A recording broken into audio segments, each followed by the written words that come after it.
अब हम पढ़ेंगे जो प्रश्नावली है वो प्रश्नावली आपकी 1.2 10th क्लास में दूसरी प्रश्नावली पढ़ेंगे हम। तो दूसरी प्रश्नावली है थोड़ा सा बेसिक जानकारी सीख रहे हैं। इसमें क्या पूछेगा, इसमें पूछेगा कोई भी संख्या दे रखी है उसके अभाज्य गुणनखंड पूछेगा। क्या पूछेगा? अभाज्य गुणनखंड। तो अभाज्य गुणनखंड क्या होते हैं? तो देखिए संख्या के अभाज्य गुणनखंड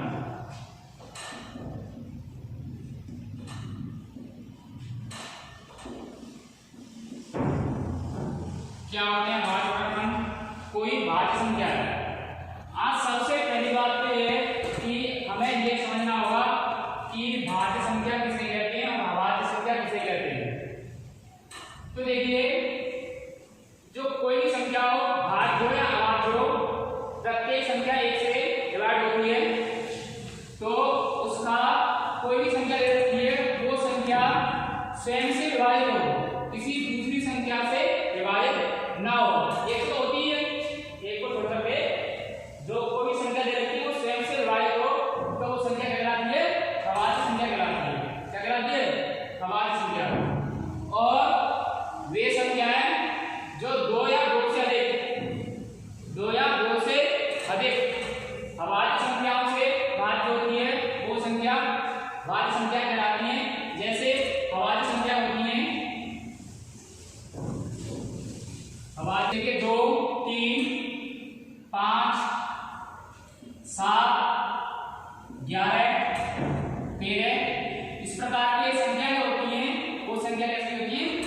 अभाज्य होती है। क्यों होती है? क्योंकि संख्या 2 है। क्या है? 2 केवल 2 से भाज्य है, स्वयं से भाज्य है, किसी दूसरी संख्या से भाज्य नहीं है। ऐसे 3 है, ऐसे 5 है, ऐसे 7 है, ऐसे 11, ऐसे 13 और भी होती है संख्या 17, 19, ये संख्या 23। ये संख्या कैसी होती है? अभाज्य संख्या होती है। अब भाज्य संख्या क्या होती है? भाज्य संख्या वे संख्या होती है जो 2 या 2 से अभाज्य संख्याओं से विभाजित हो। वो संख्या कैसे कहलाती है? भाज्य संख्या कहलाती है। कौन सी होती है वो? भाज्य संख्याएं। जैसे 4 है, 6, उसके बाद में 8 भी होता है, 9 होता है, 10 होता है, 12 होता है। इस तरीके की संख्या जो होती है वो संख्या कैसी होती है? ये संख्या होती है आपकी भाज्य संख्या।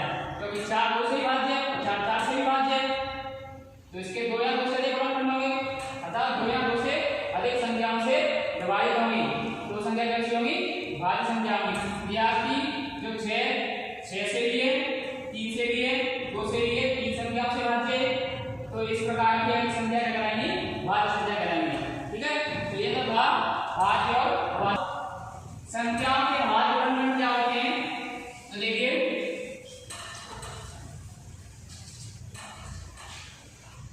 तो देखिए प्रत्येक भाज्य संख्या को अभाज्य गुणनखंडों के रूप में लिखा जा सकता है।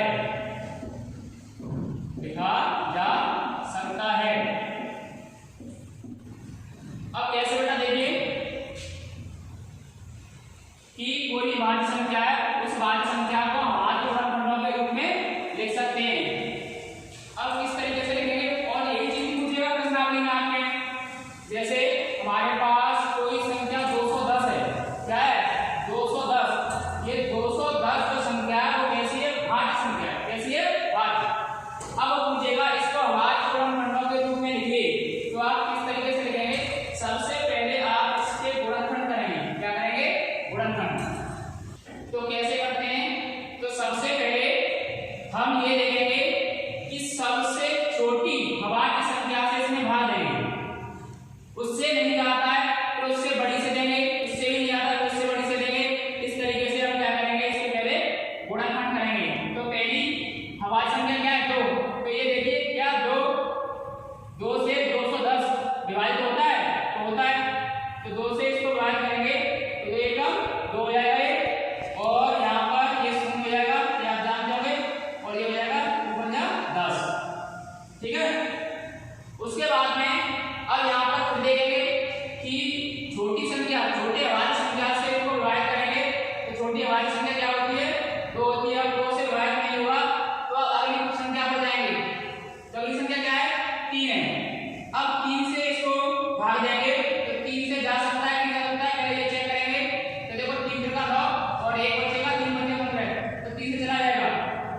3 9 और 3 बजे 15, ठीक है। उसके बाद में फिर देखेंगे क्या 3 से जा रहा है, नहीं जा रहा। अब उसके बाद में 3 के बाद में फिर अगली हवाई संख्या क्या होती है 5, फिर देखेंगे 5 से ये डिवाइड होता है 35 होता है, 5 होते 35। उसके बाद में 7 हवा जो होती है 7 से 1 बार, इस तरीके से एक तक यहाँ तक करते हैं इसको पूरा। उसके बाद में फिर लिखते हैं इसे अभाज्य गुणनखंड। तो अब इसके अभाज्य गुणनखंड कैसे लिखेंगे, ये जो इसके गुणनखंड आए इनको गुणांक के रूप में लिख देंगे। 2 गुणा 3 गुणा कितना है 5 गुणा 7, इस प्रकार से 210 के अभाज्य गुणनखंड हो जाएंगे। इसी तरह से क्वेश्चन आता है कि 210 को संख्या 210 को अभाज्य गुणनखंडों के रूप में व्यक्त कीजिए, तो आप इसी विधि को इस तरीके से करके फिर इसको अभाज्य गुणनखंड ऐसे करके गुणा में जितने भी आपको गुणनखंड प्राप्त होंगे उनको लिख देंगे, ठीक है। दूसरा एग्जांपल ये पहला एग्जांपल था, दूसरा एग्जांपल देखिए दूसरा एग्जांपल है और संख्या दे रखी है हमारे पास 32,760। इस संख्या के हमें अभाज्य गुणनखंड करने हैं, तो यही वाली विधि चलाएंगे। तो देखिए किस प्रकार होगी, इस तरीके से यहाँ लिख देंगे 32,760।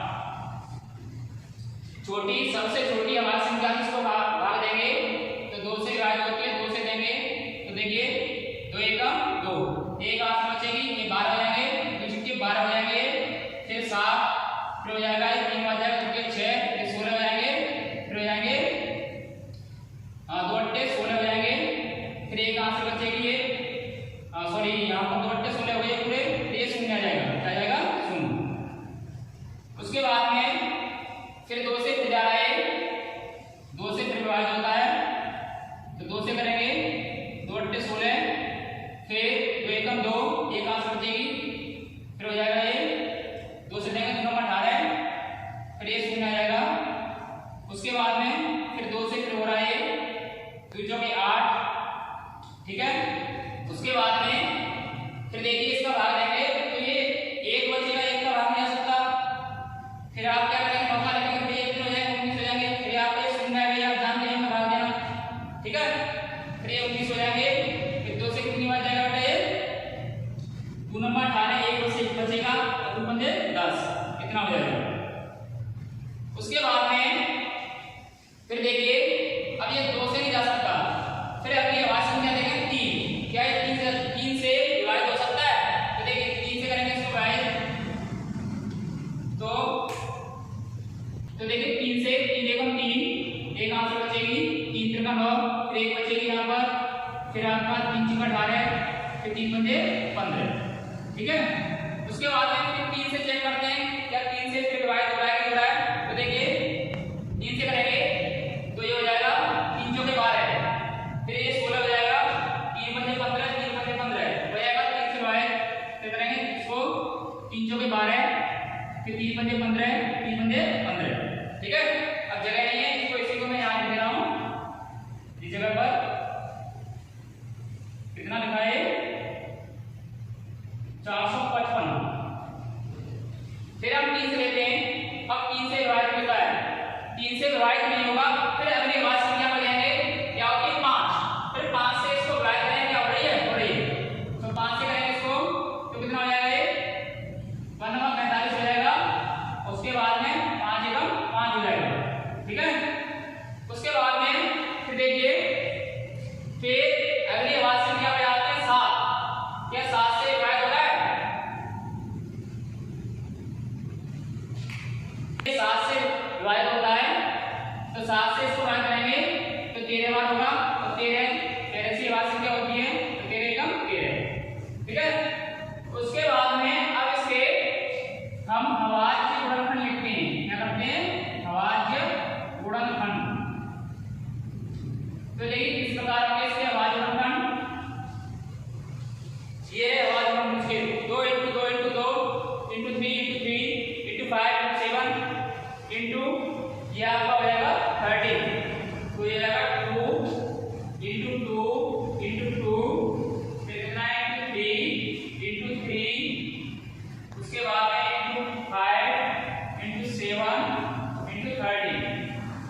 अब देखिए यहाँ पर ये 2 इंटू 2 इंटू 2 ये 3 बार है, तो इसको आप 2 की घात 3 ले सकते हैं इंटू ये 3 2 बार है गुणा में, तो इसको 3 की घात 2 ले सकते हैं, बाकी सब एक बार 5 इंटू 7 इंटू 13। ठीक है, इस प्रकार इसका आंसर हो जाएगा। अब यहाँ पर एक चीज का ध्यान देना आपको, इसका एक क्रम होता है, तो आप उसी क्रम से इसको लिखेंगे। जब इसके अभाज्य गुणनखंडों को लिखा जाएगा तो कैसे लिखेंगे अभाज्य गुणनखंडों को, जैसे उसके अभाज्य गुणनखंड आएंगे तो उसके अभाज्य गुणनखंडों को देखें तो पहले सबसे छोटा गुणनखंड, फिर उससे बड़ा, फिर उससे बड़ा, फिर उससे बड़ा, इस प्रकार लिखेंगे। जैसे देखिए ये आपका 210 है और 210 के हमने अभाज्य गुणनखंड किए, तो गुणा में इनको ऐसे लिख सकते थे 7 इंटू 5 इंटू 3 इंटू 2 ऐसे लिख सकते थे, तब भी 210 ही हो रहा था। लेकिन ऐसा लिखना हमारा व्यापक नहीं होता है, हमें इसको क्रम से लिखना होता है। तो पहले हम क्या करेंगे, पहले हम छोटा गुणनखंड, फिर इंटू उससे बड़ा गुणनखंड, फिर इंटू उससे बड़ा, फिर उससे बड़ा, जितने भी आ रहे हैं इस तरीके से क्रम से लिखे जाएंगे। ऐसे हमने इसके गुणनखंड किए हैं, तो पहले छोटे गुणनखंड लिखेंगे, छोटा गुणनखंड कितना 2, फिर भी 2 है, फिर भी 2 है, तो ये लिख दिए 3 बार, फिर देखिए 3 है 2 बार लिख दिए, फिर 5 एक बार, 7 एक बार, 13 एक बार, फिर ये लिख दिए हमने। फिर इसके बाद हम थोड़ा सा इसको और हल्का करते हैं, तो कैसे करेंगे, तो ये लिखेंगे 2 गुणा में कितनी बार है, 3 बार है, 3 2 की घात 3 लिखेंगे, गुणा करेंगे, फिर देखिए यहाँ पर देखेंगे 3 कितनी बार है, गुणा में 2 बार है, तो 3 की घात 2 लिख देंगे, बाकी सब एक बार है तो उसको गुणा में लिख देंगे। इस प्रकार इस क्रम का विशेष ध्यान दिया जाता है। देखिए बच्चों, अब हम पढ़ेंगे एलसीएम और एचसीएफ में संबंध पढ़ेंगे, यानी कि दो संख्या दे रखी है और जो दो संख्या दे रखी है उनके एलसीएम और एचसीएफ में क्या संबंध होता है, यानी महत्तम समापवर्तक और लघुत्तम समापवर्तक में क्या संबंध होता है, इसको पढ़ेंगे हम। तो देखिए मैंने आपको पिछली वीडियो में बता दिया है कि एचसीएफ किसे कहते हैं, फिर भी हम इनको एक बार और प्रवास देख लेते हैं कि एचसीएफ क्या होता है। एचसीएफ यानी महत्तम समापवर्तक,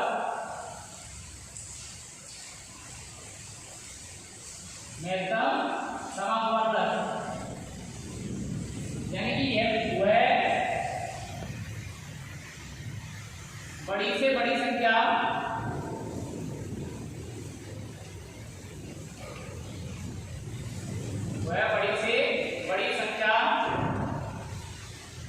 जो दी हुई संख्या को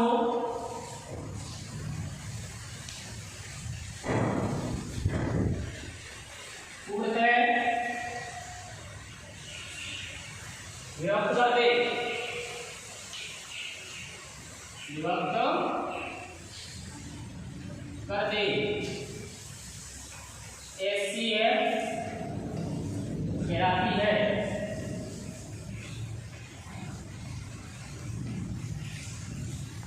एचसीएफ कहलाती है और आपने 1.1 प्रश्नावली में एचसीएफ पढ़ा है, यूक्लिड विभाजन प्रमेय का से कैसे निकालते हैं हम, ठीक है। अब होता है एचसीएम, महत्तम समापवर्तक, यानी एचसीएम लघुत्तम समापवर्तक।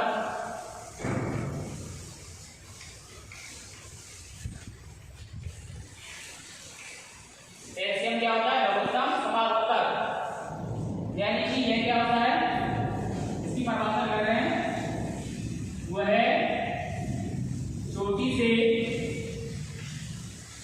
छोटी संख्या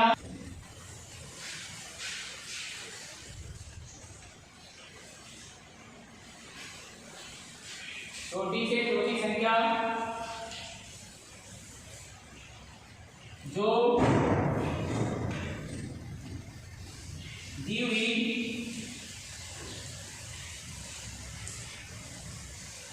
संख्याओं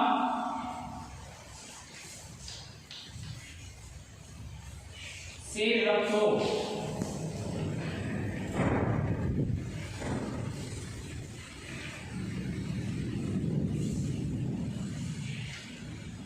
एलसीएम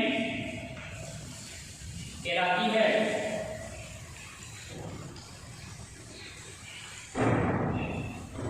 देखिए इन दोनों में क्या अंतर होता है। यह वो बड़ी से बड़ी संख्या होती है जो दी हुई संख्या को, जिन संख्याओं का हमें एचसीएफ ज्ञात करना है, जिन संख्याओं का हमें एचसीएफ ज्ञात करना है, उन संख्याओं को वह संख्या बड़ी से बड़ी संख्याओं को डिवाइड कर दे। क्या कर दे? डिवाइड कर दे। एचसीएफ में क्या होता है? वह छोटी से छोटी संख्या जो दी हुई संख्या उससे जो संख्या दे रखी है उनसे छोटी से छोटी संख्या डिवाइड हो जाए। और इसमें क्या होता है कि जो बड़ी से बड़ी संख्या जो होती है, बड़ी से बड़ी संख्या उन संख्याओं को डिवाइड करती है। और इसमें क्या होता है? दी हुई संख्या इस छोटी से छोटी संख्या को डिवाइड करती है। इसमें ये संख्या डिवाइड करती है, इसमें वो संख्या इसको डिवाइड करती है। ठीक है, ये ध्यान रखना है। इसमें ये हो गया हमारा एचसीएफ और एचसीएफ। अब इसमें क्या होगा?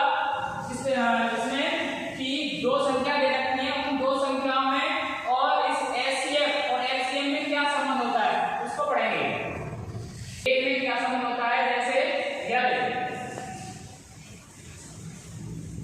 कोई दो धन संख्याएं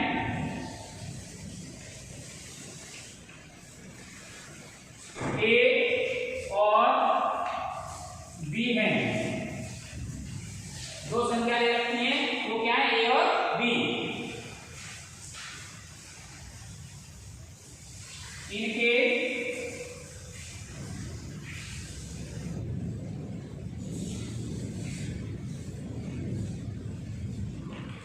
इनके महत्तम समावर्तक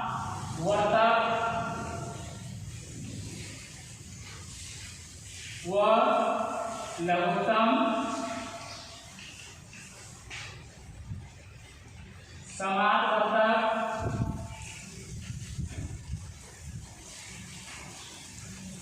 क्रम से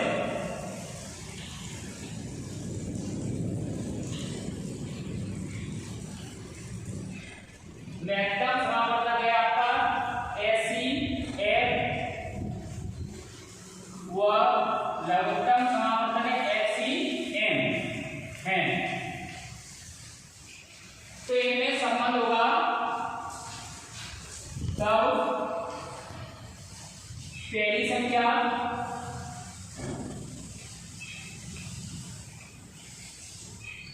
इंटू दूसरी संख्या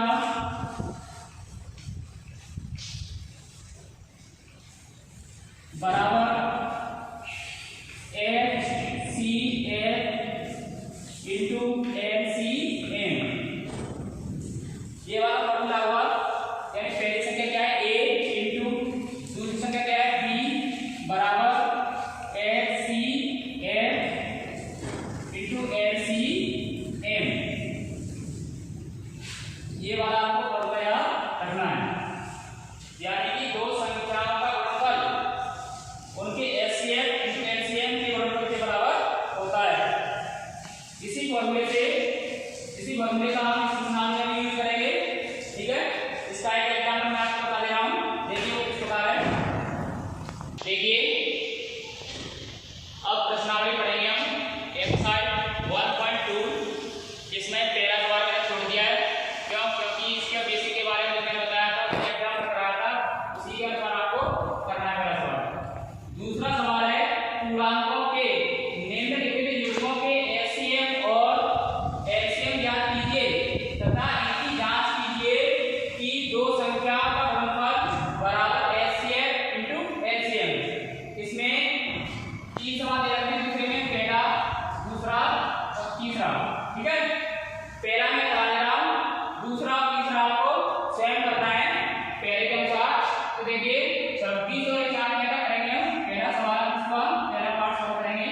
तो देखिए 26 और 91 का हमें क्या करना है, एचसीएफ और एलसीएम। तो देखिए सबसे पहले इन दोनों संख्याओं के अभाज्य गुणनफल करें। क्या करेंगे, अभाज्य गुणनफल। ठीक है, तो वही लिख लीजिए 2 से 13 बार बनाए और ये अभाज्य 1 बार, और इसका करेंगे 91 का 91। तो देखिए 91 का 7 से लेके 13 बार होगा, 13 से 1 बार। ठीक है, उसके बाद में अब आपको इसका एच सी एफ ज्ञात करना है। तो आप क्या करेंगे, एच सी एफ में बेटा ये देखेंगे कि इनमें 7 यानी कॉमन गुणनफल कौन कौन से, उनको एक ही बार लिखेंगे। देखो 2 इसमें 2 इसमें नहीं है, 13 इसमें है और 13 इसमें भी है, तो इसको एक बार लिखिए। फिर उसके बाद में कोई गुणनफल 7 नहीं है, कोई गुणनफल कॉमन नहीं है, केवल 13 ही है, तो इसका एचसीएफ कितना हो जाएगा, 13 हो जाएगा। अब निकालेंगे एलसीएम। तो देखिए सबसे पहले इसमें ये देखेंगे जो कॉमन गुणनफल है उसको केवल एक ही बार लिखेंगे। 13 इसमें कॉमन था, तो एक ही बार लिखेंगे, फिर लगाएंगे, फिर और देखा कॉमन है या नहीं है। फिर दोनों से शेष बचे हुए जो आपके गुणनफल है को भाग में लिख देंगे। कितना, इसका 2 है और तो इसमें कोई है नहीं, दिया पे इसका 7 है। ठीक है, फिर इसका इंटू 7, इनका गुणा करेंगे, तो ये हो जाएगा हमारा 182। ठीक है, अब इसकी जांच करेंगे, जांच। ठीक है, इसकी जांच कीजिए कि इन दोनों संख्या गुणनफल, दो संख्या का गुणनफल एचसीएफ एलसीएम के बराबर है या नहीं। तो दोनों संख्या गुणनफल बराबर एचसीएफ इंटू एलसीएम।